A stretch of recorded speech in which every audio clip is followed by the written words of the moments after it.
예, 요즘 물가가 굉장히 오르고 있습니다.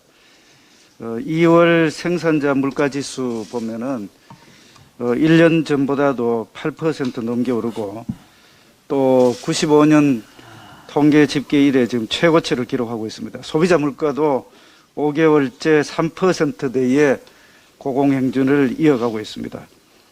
이번 달에는 4%를 기록할 가능성도 있다는 예측이 있습니다.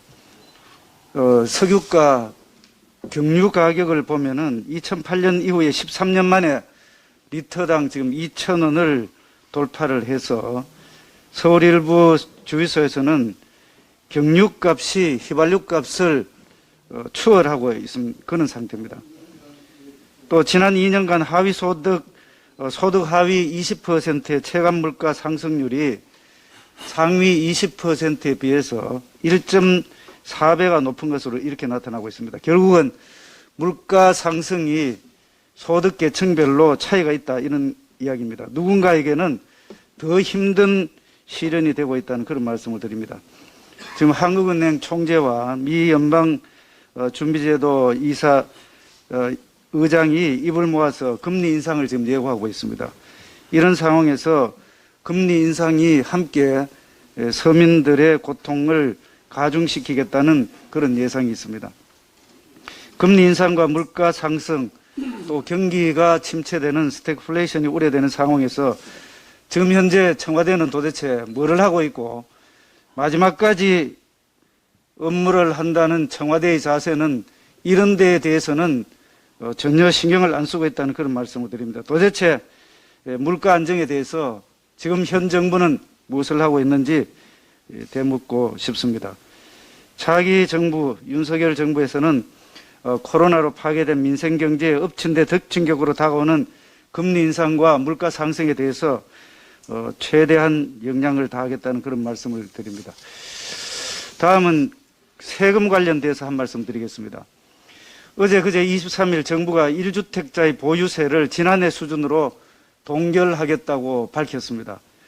22년도 금년도 공동주택 공시가격이 17.2% 올랐습니다. 지난해에는 19%를 넘게 올렸습니다. 그런데 1주택자에 대해서는 재산세, 종합부동산세를 1년 전 공시가격 기준으로 매기겠다고 했습니다. 그런데 나머지 부분에 대해서는 1세대 1주택자 외에 그리고 올해 공시가격이 작년보다 내려간 지역에 대해서는 금년도 공시가격을 기준으로 해서 세금을 부과하겠다는 것입니다. 도대체 보유세를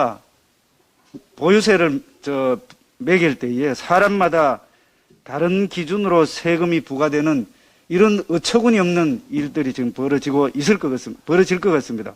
세상에 없는 희한한 꼼수 세금이라는 말씀을 드립니다.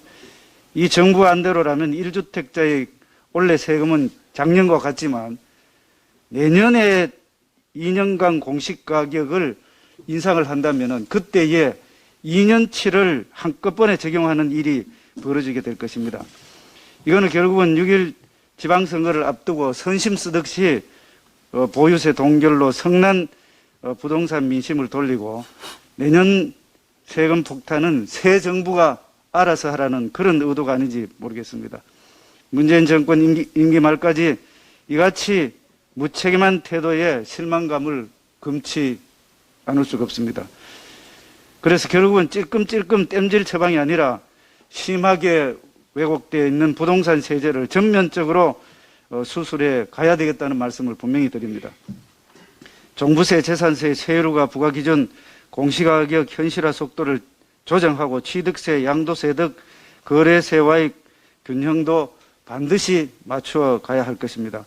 공시가격 현실화 속도를 조정하고 다주택자를 죄악시하는 징벌적 과세도 이미 국민의힘에서 공약으로 제시했듯이 2년간 유예하고 과세 상식에 맞게 바로잡아 가야 할 것입니다. 지난 5년간의 부동산 정책 실패로 국민들이 경험한 혼란과 피로, 국민적 부동산 우울증 해소를 위해서 우리 국민의힘은 최선을 다하겠다는 말씀을 드립니다. 이상입니다.